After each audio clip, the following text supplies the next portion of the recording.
décidé de lancer un mouvement politique dénommé PDE, Paix, Démocratie, État de droit, And Liggéey Sénégal. And Defar Sénégal, dont le mode de management sera l'anti-sonkisme. Parce que nous pensons fondamentalement que le sonkisme est un amateurisme basé sur l'affectif et l'émotionnel dans sa gestion de PASTEF. Fort de l'expérience de PASTEF, je reste convaincu que le respect de la démocratie interne est le seul moyen de maintenir une promesse dans un parti politique pour ensuite pouvoir le tenir en cas d'accession au pouvoir. Fort de l'expérience PASTEF, la PDE sera le lieu d'échange fructueux au nom de l'intérêt général. Fort de l'expérience PASTEF, la PDE ne laissera pas prospérer des réseaux à son sein capables de le dévier de ses objectifs initiaux. Fort de l'expérience PASTEF, le management du PDE sera détaché des effets et promouvra le professionnalisme avant tout autre considération amicale, parentale ou autre. Notre mouvement pense que sans un assainissement des partis politiques, tout projet pour le développement économique est voué à l'échec. Nous devons avoir une grande exigence démocratique vis-à-vis de ces appareils de conquête du pouvoir. Le projet auquel nous croyons et pour lequel nous nous battons repose sur la souveraineté, c'est-à-dire la reprise en main des bijoux familiales, la réappropriation de nos ressources gazières, pétrolières, halieutiques, le fer, le zircon, devrait nous permettre de jeter les bases d'une véritable industrialisation génératrice d'emplois et de croissance endogène. La gestion rigoureuse des revenus tirés de l'exploitation de nos ressources nous serviront à financer l'enseignement, l'agriculture, la santé. Nous devons absolument soutenir notre secteur informel qui a démontré qu'elle pouvait être le foyer d'émergence de véritables PME-PMI dans des domaines divers et variés. Le Sénégal est notre bien commun. Nous devons le protéger son développement et surtout sa stabilité politique, sans lequel pas de réussite économique possible. En tout, Thierno Alassane Sall, Boubacar Camara, Abdoul Mbaye, Ousmane Sonko et tant d'autres. La politique est devenue au fil du temps ma passion première. J'ai compris que la politique, au sens grec du terme, politicard, gérer les affaires de la cité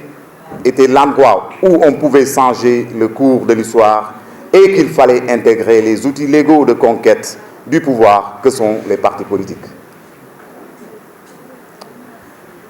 C'est dans ce contexte que j'ai rejoint, ou bien j'avais rejoint le PASTEF et participé de manière non négligeable à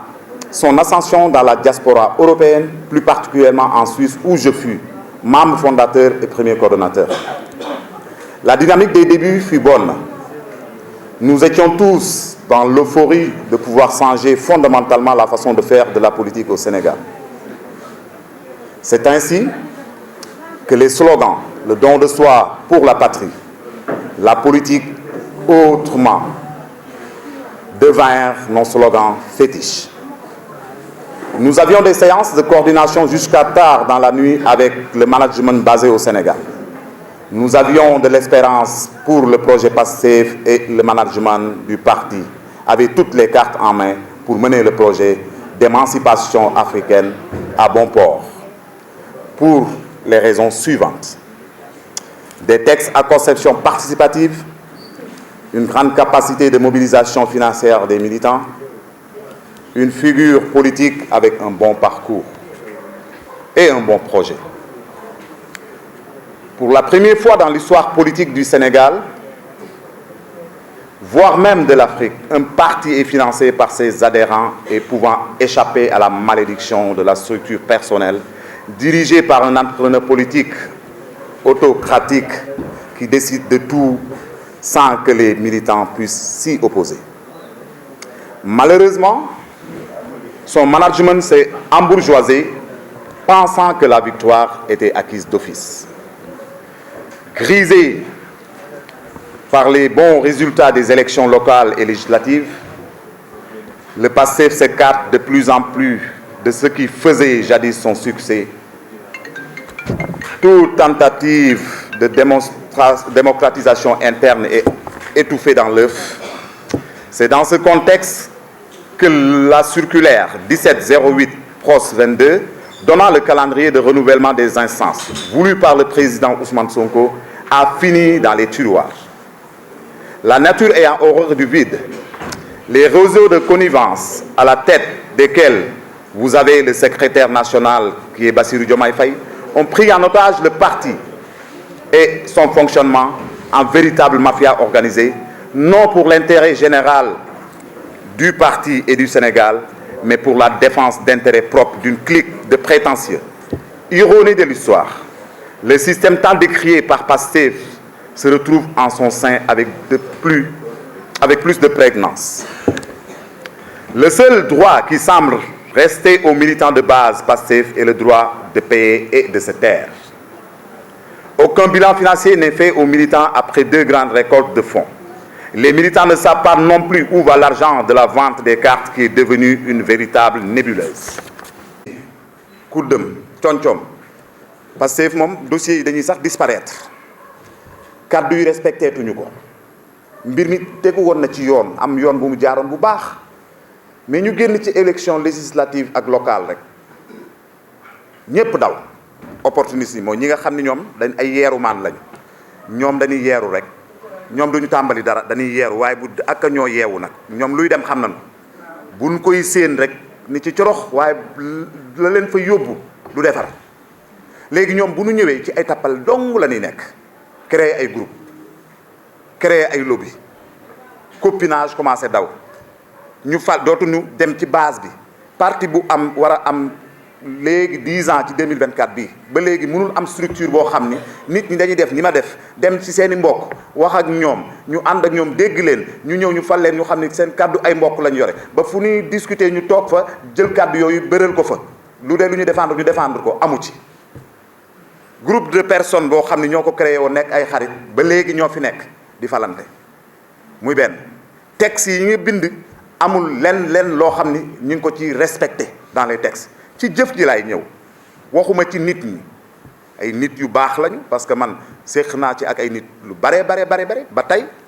donc il faut que ñu def la part des choses du nit ki en tant que tel mais jëf yi te jëf yooyu moo ñu war a wan ni ñuy jëfee tey ci parti politique bi moo ñu war a wan kat ni ñii ni ñu jëfee nii noonu la ñuy jëfee bu ëllëgee bu leen joxe réew mi waaye am na jëfin yoo xam ne boo ko defee te yoragoo réew duggagoo 4x4 motard daragu la amoo budget kooku sama xel day ñaaw lool bu bis bu la boo duggee ci néeg yu sedd yi ak 4x4 yi budget bi ñëw motard yi waaw doomu aadama moo ni mel dañ koy nangu donc loolu moo tax ma ni dinaa alerter na ma daan def di wax naan ñëw leen ànd ak Ousmane Sonko ñëw leen topp ko ñëw leen moo yor discours bu baax bi ñëw leen yeggoon naa sax ci jamono ba naan Ousmane Sonko bu yoroonu banque Macky Sall yoru banque Macky Sall dana fa bàyyi banque am ñëw dénk Ousmane Sonko yeggoon naa fa sax ci wax wóolu ni nit ki wóore mais loolu dafa du li doy réew du caaxaan te bu ma jékki-jékkee ba dem gis gat sa te xam li ci jàmm xam li ci ay bu ma jékki-jékkee gis ay nit di dee te taxul ñu dellu gannaaw bu ma jékki-jékkee gis situation bi ni mu mel te taxul ñu dellu ginnaaw bu ma jékki-jékkee gis nit ñi tey ni nga gisee jeunes yi pauvreté bi nekk ci dëkk bi ñàkk liggéey bi xale yi tey bu manifestation amee nit ñi tëj seen magasin ñii ñu yàqal leen ñii ñu def nangam ak sàngam ci dëkk boo xam ne dafa war a toll ci moment boo xam ne dafa laaj stabilité ci dëkk boo xam ni dafa toll ci moment boo xam ni stabilité la soxla